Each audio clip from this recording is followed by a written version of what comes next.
जय जोहार संगवारी हो आज मोर ना रायपुर वाले बड़े माँ ह फोन कर रही से कहा थे कि ओकर पड़ोसी जे हवे 3 साल के लइका है तेला ना ऐसे छोटे छोटे दाना होत है माथा में छाती में होत है और वो फैलत हवे अभी हाथ गोड़ में घलो होए लग गए 2 दिन में और वो फोटका असन बनत है ओमा पानी भराए लग गए और एकदम तेज बुखार आवत है और वो अज्ञात हवे खजवात हवे बड़।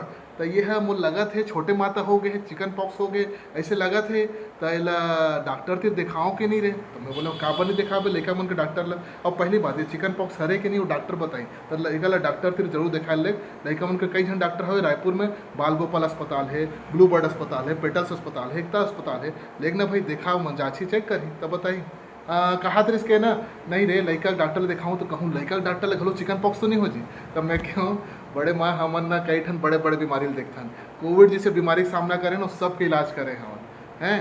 तो ये चिकन पॉक्स का चीज़ है हमारे तो बहुत अगन हथियार है मास्क पहनथन ग्लव्स पहनथन और बने खावत पियत रहथन घबरान नहीं एक रहती हमारे इम्यूनिटी स्ट्रांग रहते। तो सब लइका एक समान देखथन सब लइका हमारे लिए एक समान है। तो चाहे कोनो बीमारी रहे तो एक बार लइका मन के डॉक्टर जरूर दिखाओ।